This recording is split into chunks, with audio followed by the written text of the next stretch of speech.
pop-up, at den optager. Det kom der. Perfekt. Godt så. Hej Line. Ja, hej Annette. Og velkommen til den her videoagtige podcast, vi laver om enagrammet i dag. Ja. Ja. Dejligt. Skal vi lige præsentere os selv? Ja.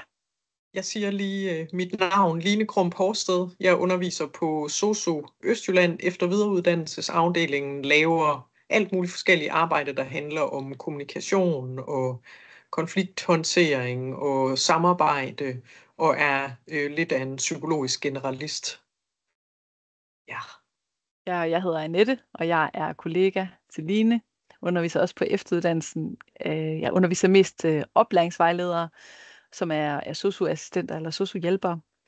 Og også mentorer og sådan forskellige mennesker, som arbejder med at oplære nogle andre i noget. Ja, og vi har valgt det her tema med enagrammet. Og vi har begge to undervist i det og brugt det på kurser. Og hvorfor har vi... Vil du ikke sige lidt om, hvorfor du synes, vi skal lave en podcast om enagrammet? Jo. Altså, jeg anser stadigvæk mig selv for at være absolut nybegynder, fordi det er et stort og kompliceret system. Men man kan også godt, synes jeg, tillade sig at forenkle det lidt, og det har jeg jo gjort, det har vi jo gjort og brugt det i forbindelse med undervisning, personaletræning, og netop altså lavet en lidt forenklet udgave, hvor vi netop kan bruge det her system med at se, at vi er forskellige typer, mennesker er forskellige typer, og der er nogen, vi har rigtig meget til fælles med, og der er nogen, vi ikke har så meget til fælles med. Og det interessante er måske ikke nødvendigvis at få folk i kasser, eller finde ud af præcis, hvad for en type man er, men mere det med at bruge det som et redskab til at få øje på, hvorfor vi ikke kan behandle alle ens, og tale til alle på samme måde, og hvorfor at den ene gerne vil stryges med hårene, og have en mere følelsesmæssig tilgang, og nogle er mere rationelle og fornuftige. Og, altså, så jeg synes, det er et super spændende område. Ja, og jeg har jo bare kastet mig ud i at bruge enagrammet rigtig meget her de sidste 6-7 år, eller taget en uddannelse inden for det som enagramvejleder. Og så er det noget, vi taler med hinanden om ofte. Og jeg synes, at jeg kender lidt til forskellige personlighedstype værktøjer, og det er noget, jeg sådan generelt har en interesse i. Det, jeg særligt synes, enagrammet kan som et persontype redskab, det er, at den er så forfinet i sin, og er så detaljeret, og der er så mange niveauer i det, der er så meget dybde i det også, og det er jeg helt vild med. Og så som du siger, så kan man også bruge jo enagrammet sådan overordnet i forhold til det der med netop at forstå, hvor forskellige mennesker er. Enagrammet kan man sige er sådan en persontypologi, som opdeler mennesker i 9 grundlæggende personlighedstyper. Og når man hører om enagrammet og enagramtyperne, så vil man jo typisk genkende sig i mange forskellige af dem, fordi vi alle sammen har sider af de her forskellige typer. Og samtidig, når vi så fordyber os endnu mere i enagrammet, så vil der typisk være en, hvor vi særligt genkender os i den.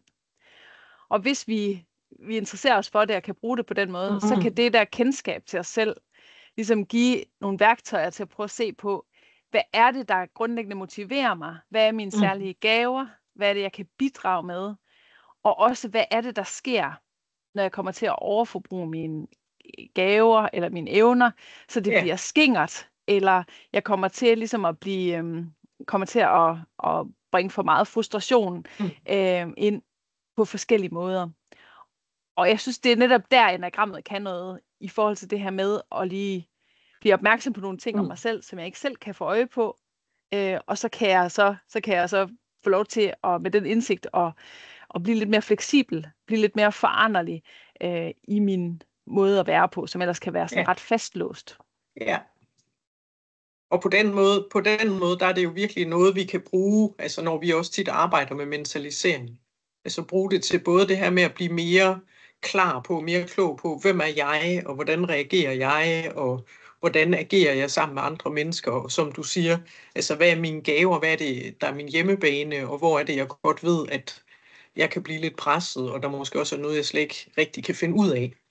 Og så igen få det her indblik i, hvordan er andre mennesker. Altså når vi ser dem udefra agere og reagere og kan undre os og synes, at det er skørt og mærkeligt og for galt og for dårligt og alt muligt. Altså det der med at begynde virkelig at få nogle flere billeder af indefra, hvordan er det, andre mennesker har nogle mønstre og nogle motivationsfaktorer, alt sådan noget, der gør, at ting løber afsted med dem, som jeg måske ikke umiddelbart kan forstå.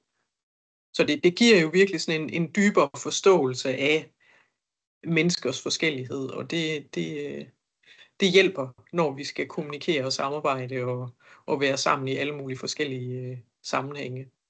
Ja, det kan give os et mere ærligt og mere kærligt sted ligesom at kommunikere fra, både over for os selv og over for andre. Ja. Og hvad var dit møde med enagrammet, eller hvad tænkte du første gang, du mødte det? Jamen, altså det er også måske en 5-6 år siden, og det startede med, at jeg havde nogle kollegaer, der sådan talte ind i det, og jeg blev mere og mere nysgerrig, og så lånte jeg grundbogen Enagrammets Visdom, og tænkte, hold da op, hvor spændende, og også kompliceret. Og så gik der ikke så lang tid, og så holdt Henriette Clayton sådan et lille grundkursus, sådan en lille grunduddannelse på 4 dage, og der tænkte jeg bare, det skal jeg bare med på. Og så synes jeg bare, at det har været så spændende, det der med at netop få øje på flere og flere nuancer. Og noget af det, som jeg også er begejstret over, altså det er netop det, jeg også sagde før, at jeg synes, man godt kan tillade sig at bruge det på forskellige niveauer. Altså man kan godt tillade sig at tage det frem, hvis man skal være sammen med en gruppe mennesker en halv eller en hel dag, til at der er noget, vi kan spejle os ind i og spejle os op imod, og så kan man fordybe sig i det i ugevis, månedsvis, årvis og blive ved med at få øje på nye detaljer. Men jeg begyndte at høre om det og blive mere og mere sådan nysgerrig. Ja.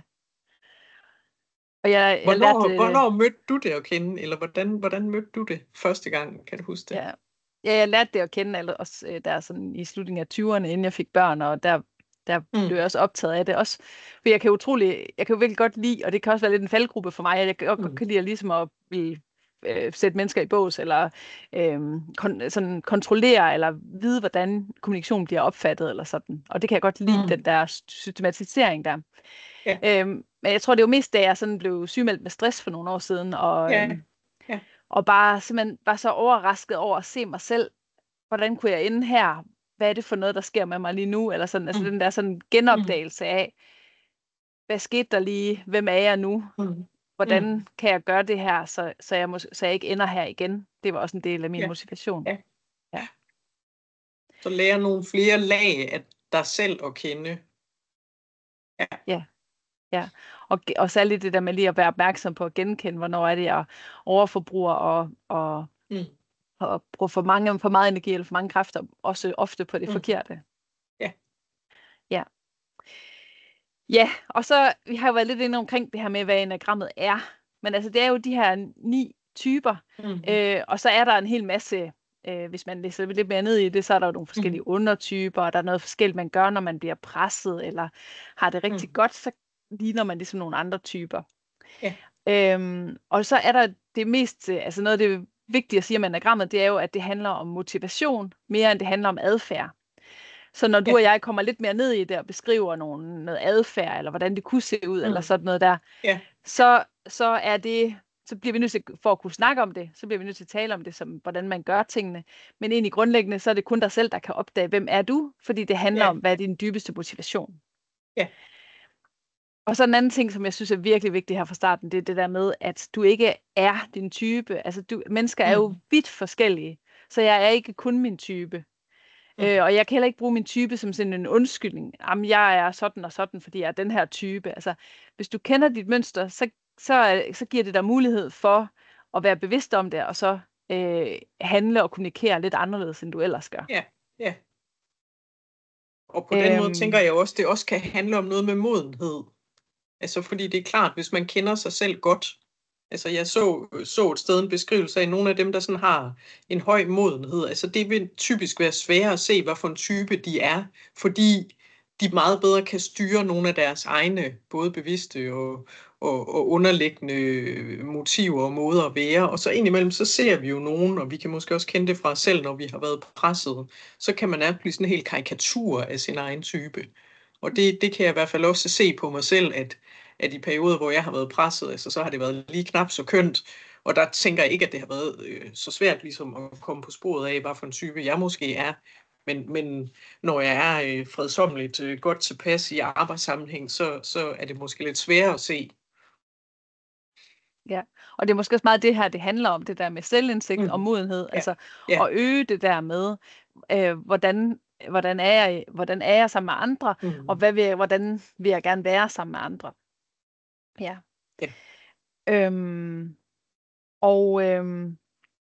Hvad kan vi bruge det her, altså, ja, hvordan kan vi bruge det i relation til andre mennesker? Hvordan ser du det som et redskab i forhold til det? Ja. Altså igen tænker jeg det der med, at det er selvfølgelig rigtigt, at vi skal ikke bruge det til at gå rundt og karakterisere andre og sige, om du er nok en 2, og du er nok en 9. Altså, men sådan som jeg synes, det virker for mig, det er, at når jeg møder nogen, skal samarbejde med nogen, og så jeg opdager, hold da op her, vi gør nok noget forskelligt. Så bruger jeg det til lige sådan at minde mig selv om at komme i tanke om, det betyder faktisk noget for nogle af de andre typer med grundighed og ordentlighed. Og det betyder faktisk noget, at man har styr på tingene, og det betyder faktisk noget, at det er tjekket. Fordi det er nogle af de ting, jeg ikke selv hverken går specielt meget op i, eller særlig god til. Og jeg kommer også til indimellem, hvis jeg er under pres, også at gøre en lille smule grin med, at så hold da op og struktur og kedelig person, der lever efter et eller andet regnearkssystem. Men når jeg møder nogen, hvor jeg kan mærke, at vi er meget forskellige, så bruger jeg det til at minde mig selv om at have altså en ordentlig respekt og forståelse for, at der er nogen, der har nogle helt andre præferencer. Så der er, og jeg ved jo godt efterhånden, kan jeg jo godt genkende, at det er nogle bestemte typer, som jeg synes, det er super nemt at connecte med og bare snakke løs. Og så er der nogle typer, hvor jeg synes, at her, der skal jeg faktisk gøre mig mere umage. Altså, så på den måde, der er det godt.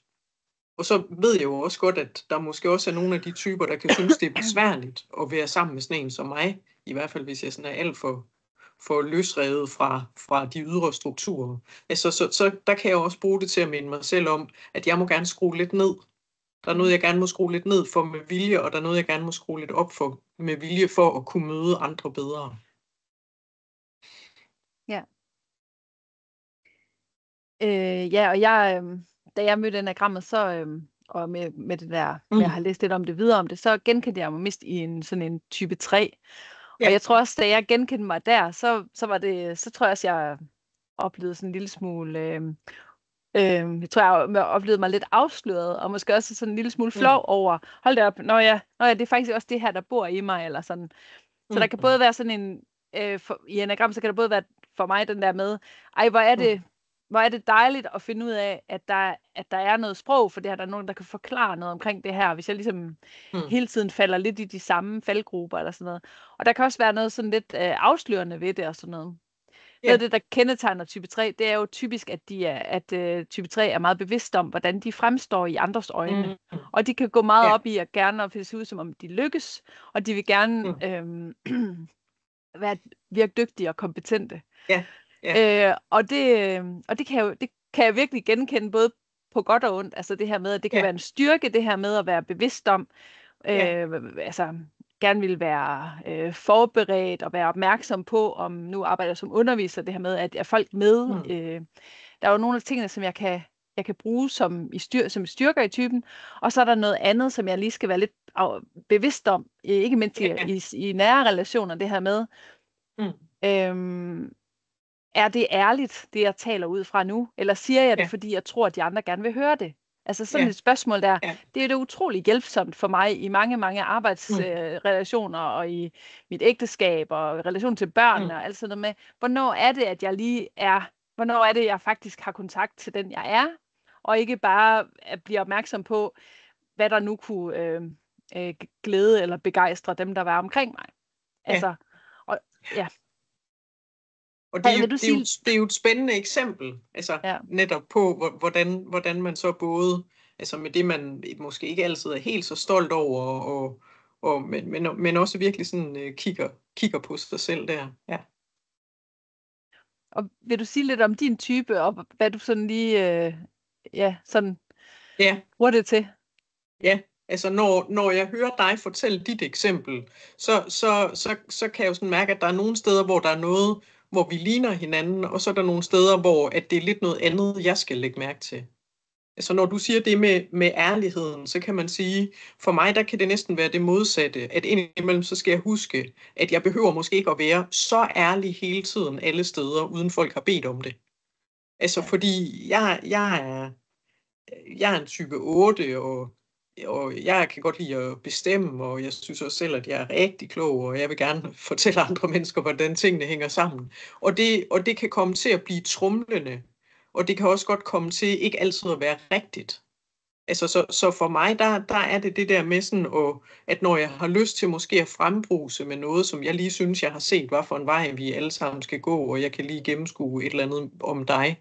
Altså, at så skal jeg virkelig have fat i et mere kærligt og et mere langsomt sted. Altså også for at få øje på, jamen, ja, hvad er det overhovedet, der er min motivationsfaktor lige nu? Fordi det kommer til at blive sådan en automatik nogle gange.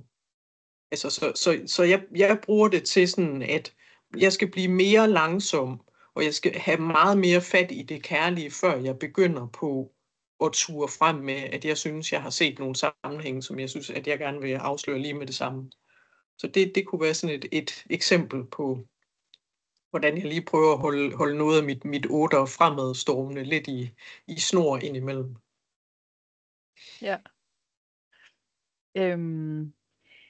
Hvis jeg nu, dem vi underviser, det er jo tit nogen, der arbejder måske som portører, eller som sosu-hjælper, eller ja, det kan være mange forskellige målgrupper, men hvad tænker du, at enagrammet kan bruges til i mødet med kollegaerne eller borgeren? Altså jeg synes, jeg har været sammen med nogle forskellige personalegrupper fra Skejby Sygehus, som jo også har altså masser af kommunikationssituationer dagligt, også nogle, hvor det hele virkelig går hurtigt, og hvor indimellem, jamen, så slår de sig på hinanden. Altså, og der har jeg været sammen med dem omkring enagrammets typer, og der synes jeg, noget af det, vi har haft rigtig meget glæde af, det er det med at se på, for eksempel, om man er hjertetype, eller man er hovedtype, eller man er kropstype. Og så har vi set på, jamen nogle af hjertetyperne, det er klart, at de er mere optaget af trivsel, relationer, har vi det godt, hvor er de andre henne, er opmærksom på de andre, og kan huske, om man skal have mælk i kaffen, og kan huske, om ens datter havde fødselsdag i weekenden. Og så nogle af hovedtyperne, de kan være sådan meget mere fakta og være tjekket med at være rationelle og det er ikke sikkert, at de lige husker at få følelserne med, og hvis de beder om hjælp, altså, så er de sådan set heller ikke specielt interesserede i at blive trøstet umiddelbart, så vil de egentlig hellere mødes i nogle konkrete løsningsforslag.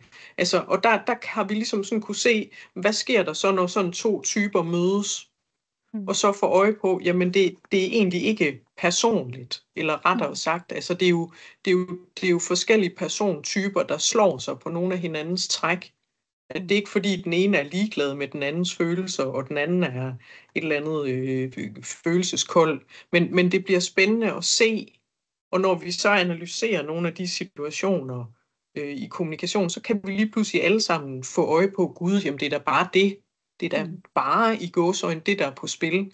Det er, at vi indimellem taler forskellige sprog, eller at når vi beder om hjælp, så er det virkelig noget meget forskelligt, vi beder om. Ja. Det genkender jeg virkelig, der det kan bruges. Og et andet eksempel på noget, jeg virkelig synes, det kan bruges til, det er det her med, at enagrammet også er god til at pege lidt på nogle tempoer, eller sådan, vi gør ting i, hvor der er nogen, der bare er virkelig hurtige, de synes, vi skal handle, og vi skal gøre sådan og sådan, og de kan sidde på et møde, eller i en eller anden situation, og bare, nu, vi skal gøre det og det og det, eller vi skal komme nu bare i gang, og så er der nogen, der er meget optaget af, men har vi styr på reglerne? Har vi lyttet til alle? Har alle fået lov til at sige noget? Altså meget pligtopfyldende og loyale, og også måske detaljeorienteret på en anden måde. Lidt mere måske i nuet lige nu. Og så er der nogen, som er sådan lidt mere tilbagelænet, og har en anden energi. Det betyder ikke, at altså alle de her forskellige, jeg beskriver nu, de kan jo være engagerede og brænde for deres arbejde. Det ser bare ud på forskellige måder. Og så netop i et samarbejde, hvis jeg nu er en, der hurtigt går til handling og hurtigt ved, hvad jeg mener, så kan det være, at jeg skal sætte farten en lille smule ned, fordi at typisk dem, der måske lige tænker sig lidt mere om, eller lige skal inviteres med ind i samtalen, de har nogle perspektiver og noget viden, eller et helhedsbillede, som jeg misser i min hurtighed, eller hvad det nu må være. Og det har vi jo også begge to fortalt i forhold til vores type, det der med, at det der med, altså, det kan være, der er noget med tempo, der måske, jeg skal sætte tempoet lidt ned, og komme lidt mere til stede, og det gælder også din type, ikke også? Og så er der måske andre typer, som skal være bevidste om, jeg kan godt lige zoome lidt ud, eller jeg kan komme til at trække mig lidt tilbage, så måske skal jeg være bedre til lige at få sagt, hvad det er, jeg mener, og hvordan jeg ser på det, og tro på, at det er vigtigt, det jeg har kommet med. Ja. Så det der, sådan nogle dynamikker kan også virkelig være vigtige i samarbejdet. Ja, helt sikkert. Ja. Og det er vel også, jeg tænker vel også det der med, hvis vi så skulle planlægge en proces, eller planlægge et møde, eller noget undervisning, at så er vi nødt til også at gennemtænke, hvem er det, jeg skal lave det sammen med, og for det kan ikke nytte noget, at jeg laver et undervisningsprogram, der passer godt til mig selv, fordi så har jeg så udelukket en hel del andre. Altså, så det er jo også på den måde noget med det med at sørge for, jamen, hvis vi gerne vil have alle med, så skal vi sørge for at tilrettelægge tingene, sådan, så alle kan komme med. Ja. Der er nogen, der vil være helt vildt opmærksom på sikkerheden, og på, hvad der kunne gå galt, eller sådan noget. Være virkelig optaget af det her med, er det forsvarligt? Er det sikkert? Har vi tænkt det igennem? Og så kan jeg jo, hvis jeg har travlt, så kan jeg se det som irriterende, eller besværligt, eller sådan. Ja. Og så med den her forståelse fra enagrammet, her er faktisk nogle hovedtyper, som er meget optaget netop med sikkerhed og tryghed, og sådan. Og hvordan kan jeg så lytte nysgerrigt til det? Lytte nysgerrigt og kærligt til det. Ja. Nu kigger jeg lige her ned i mine noter. Ja. Jeg tror måske... Ja. Hvordan mærker vi os? Ja. Hvad kan man sådan... Altså, min erfaring siger jo, det går lige at tage lidt... Altså, man kan godt få et hurtigt overblik over enagrammet, men hvis man skal arbejde lidt mere med det, så kan det kan tage lidt tid, eller sådan.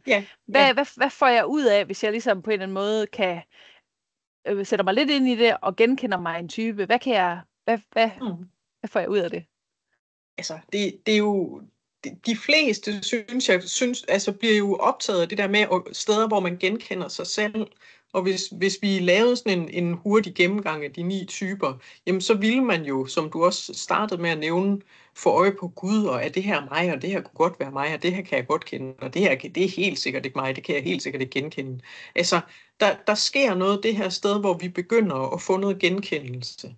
Der sker noget det her sted, hvor vi også kan blive nysgerrige på, kan jeg komme til at genkende endnu flere dele af mig selv?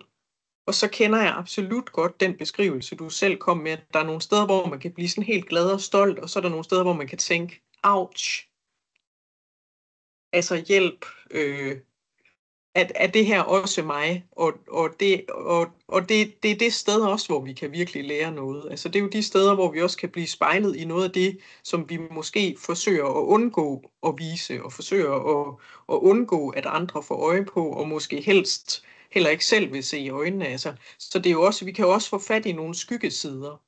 Altså både af de negative, men i princippet jo også af de positive. Vi kan også få øje på nogle potentialer, som vi ikke har ture folde ud endnu, eller noget, hvor vi ikke har ture skrue op, fordi bliver jeg så lidt for meget, eller... Så jeg synes virkelig det der med at få nogle flere ord på, hvad er det, der er på spil for mig? Og igen, det er ikke fordi, at man så skal gå ind i en dyb identifikation med alle delene, men det med at bruge det som en nysgerrig undersøgelse på, kan jeg få øje på endnu flere kanter af mig selv? Altså kan jeg få øje på flere lag? Kan jeg komme ærligt tættere på nogle af de sider i mig selv? Fordi det vil jo give en frihed. Altså der er steder, hvor jeg godt kan se, at jeg som ung altså virkelig har forsøgt at stramme mig an med nogle ting, som ikke passer særlig godt til mig, og som jeg ikke har fået så meget godt ud af, andet end at føle mig forkert og alt muligt. Og der er de steder, nu kan jeg se, jamen, der er noget, der er hjemmebane, der er noget, der er udebane, og jeg er ikke forkert. Altså, og jeg må gerne øve mig i ting, og der er også nogle ting, hvor jeg på en måde skal øve mig i at blive glad for, at jeg er sådan her. Og det er jo også det, jeg tænker generelt med personlig udvikling, eller med faglig udvikling, når vi er mennesker, der arbejder med andre mennesker. Altså at få øje på flere dele af os selv, sådan, så vi kan blive mere autentiske, mere ærlige.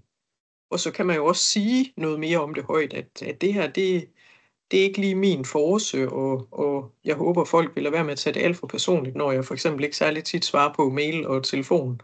Jeg skal ikke gemme mig bag min type, men jeg kan i hvert fald sige, at det er helt typisk mig, og jeg gør mig umage. Det kommer sikkert aldrig til at blive specielt skarpt. Ja, og så kan man jo spørge om hjælp. Altså hvis jeg er bevidst om det der med, både hvor jeg kan særligt tilbyde min hjælp, og også det der med, hvor jeg har brug for hjælp. Altså, og det kan jo for eksempel også være ret sårbart for typer, det der med at spørge om hjælp. Fordi det er jo typisk der også, jeg skammer mig lidt over noget, jeg ikke kan. Som jeg kan være på spil. Nå. Og så, jeg kom lige i tanke om en tilføjelse til det der med, og når jeg sådan lærer lidt om typerne, så er der også, der er jo både noget, hvor jeg sådan kan typisk kan grine lidt af det, og sige, det tror jeg, det ligner min far, det her, eller sådan. Altså, der kan være noget befriende i det. Og så kan der også være den her sådan, der er faktisk noget kærligt, der ligger bag. Der er en særlig intention her, der ligger bag. Der er faktisk en, der virkelig, virkelig gerne vil gøre alting godt og til perfektion. Og det er jo virkelig en intention, jeg kan have. Wow, hvor er det fantastisk, der er nogen, der gerne vil det. Der er nogen, der virkelig, virkelig gerne vil være til hjælp for andre. Det er jo simpelthen sådan en fin intention. Altså, så enagrammet kan også give mig blik på, at noget af det, som jeg umiddelbart kan slå mig lidt på, eller synes er en lille smule irriterende, og jeg bare også kan lytte ind til det, der ligger bag ved det. Ja.